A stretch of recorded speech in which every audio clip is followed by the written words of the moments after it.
कोई बात नहीं, मैं पैच कर दूँ।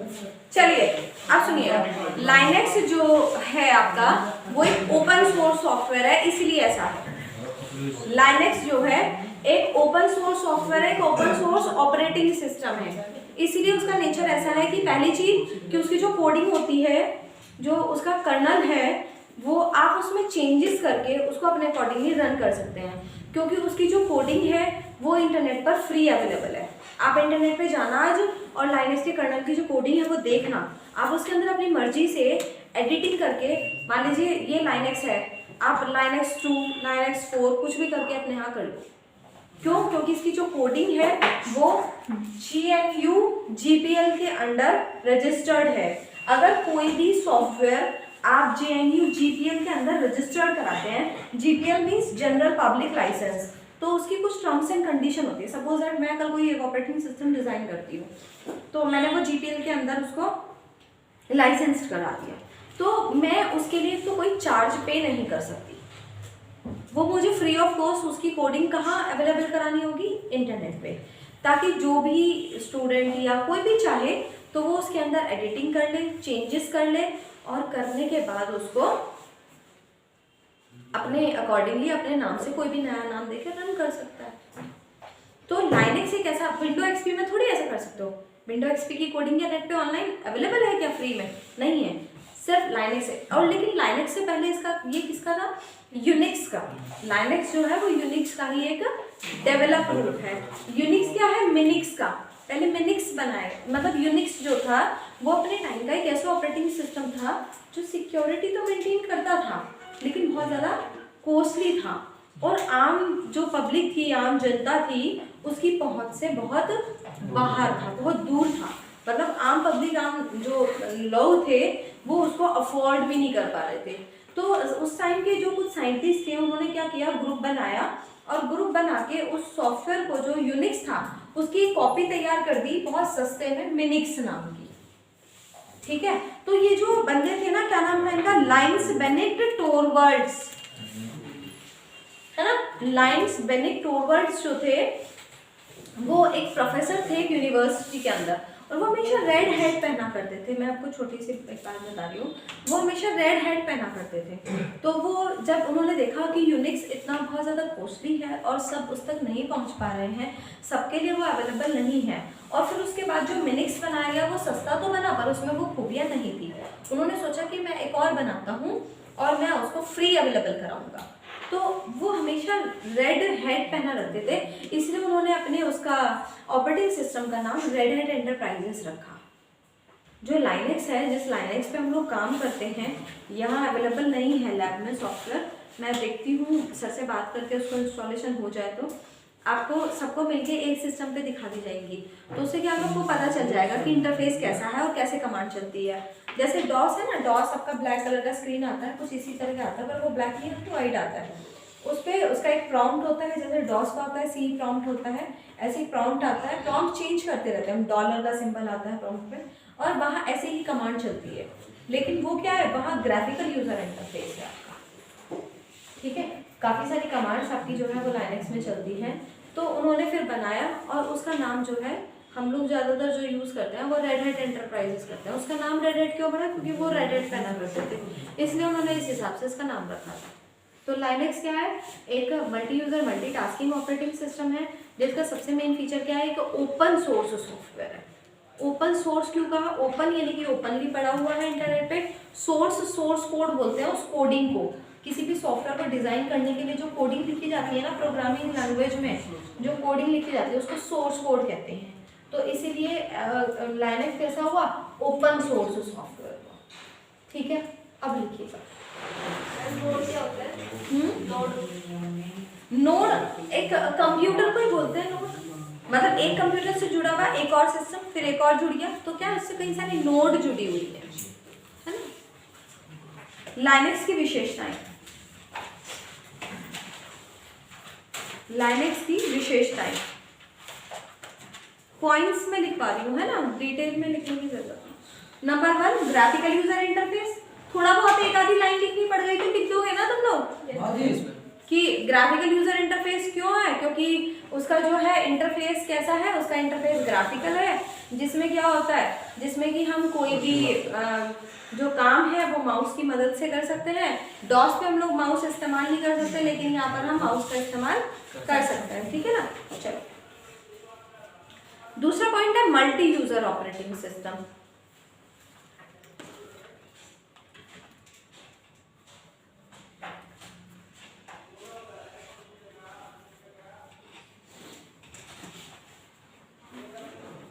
नेक्स्ट है मल्टीटास्किंग। पॉइंट से समझ में आ रहा है ना कि इसके अंदर क्या लिखना है, लिख सकते हो आराम से। नेक्स्ट है डॉस वातावरण, यानी कि डॉस का एनवायरनमेंट भी प्रदान करता है।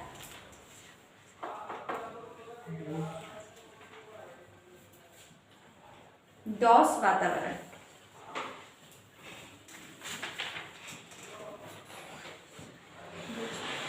नेक्स्ट हेडिंग डालिएगा लाइनेक्स का स्ट्रक्चर, लाइनेक्स की संरचना।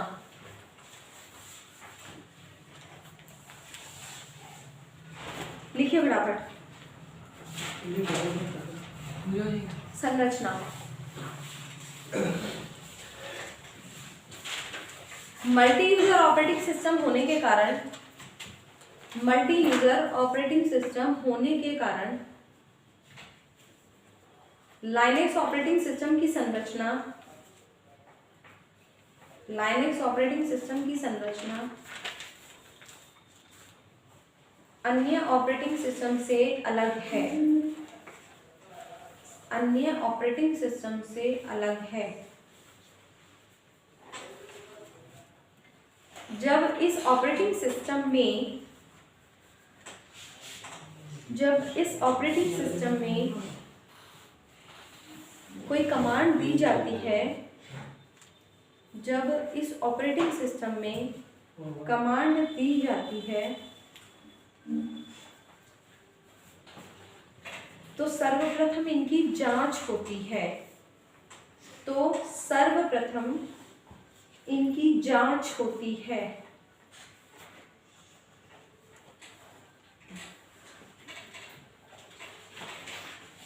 इनकी जांच का कार्य लाइनेक्स की शेल करती है। इनकी जांच का कार्य लाइनेक्स की शेल करती हैं।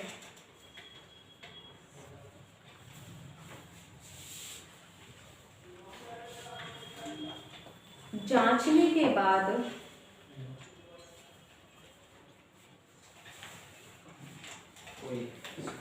शेल प्रोग्राम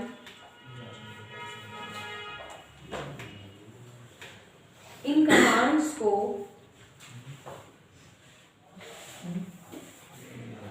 इनसे संबंधित प्रोग्राम, इन कमांड्स को इनसे संबंधित प्रोग्राम प्रदान करते हैं।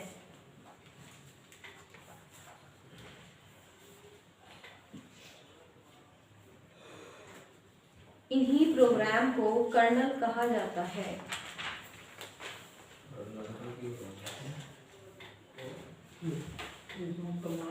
इन्हीं प्रोग्राम्स को कर्नल कहा जाता है।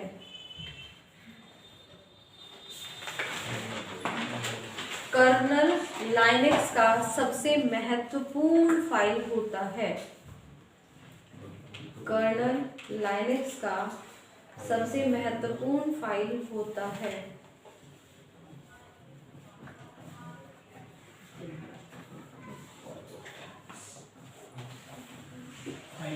जिसके अंदर परिवर्तन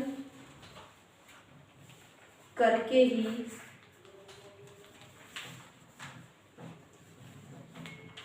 आप उसे अपनी इच्छा अनुसार रन कर सकते हैं।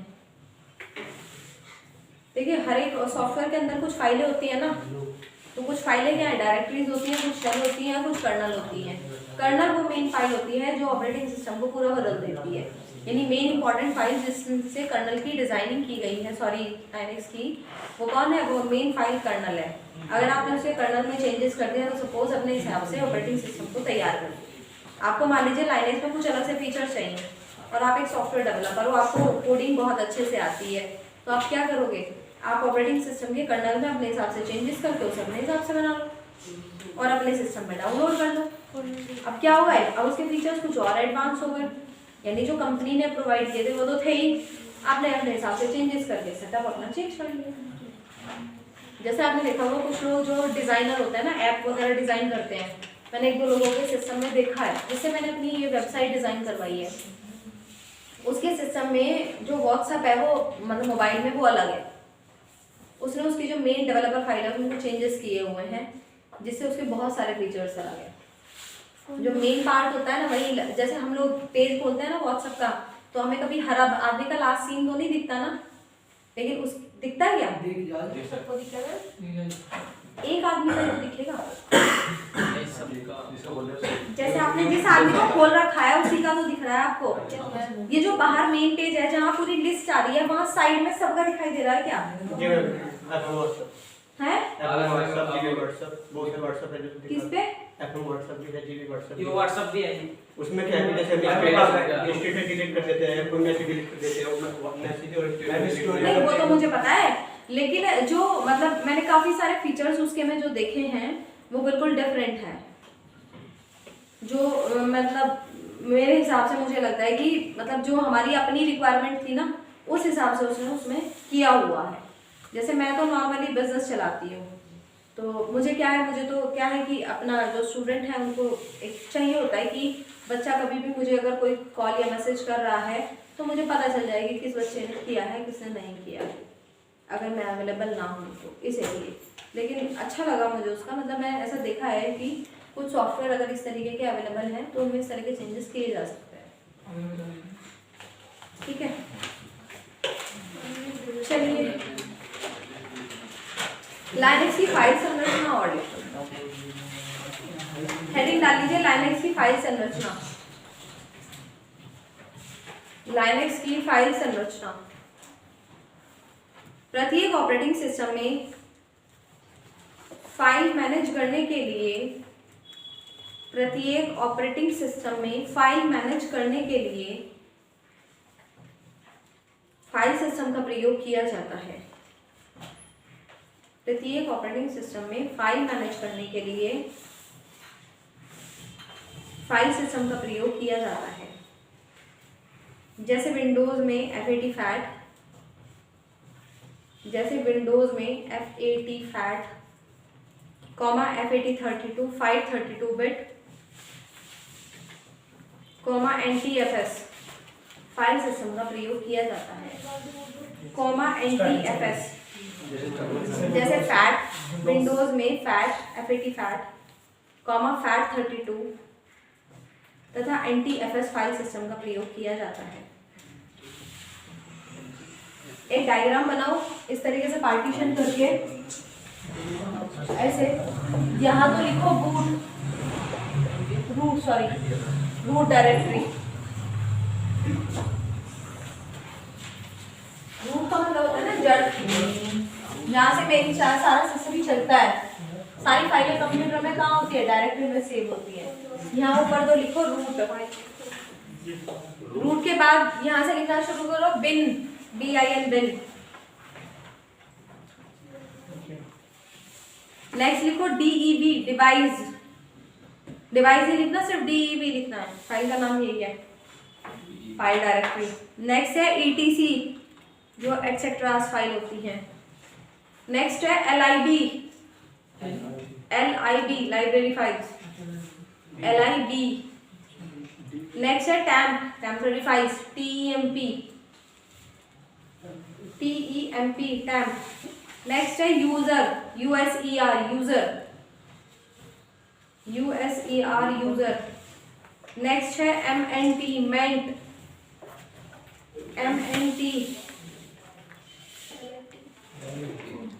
जो स्टोरेज डिवाइसेस होती है ना उनकी फाइलें यही होती हैं, पेन ड्राइव हुआ, फ्लॉपी डिस्क हुआ, CD हुआ। नेक्स्ट है कर्नल KERNEL। अब कल को 1 बाय 1 करके इन्हें एक्सप्लेन करेंगे। हाँ बताइए मैम, डायरेक्टरी क्या होता है? डायरेक्टरी फोल्डर होती है, जिसमें एक के अंदर बहुत सारी फाइलें आ जाती हैं।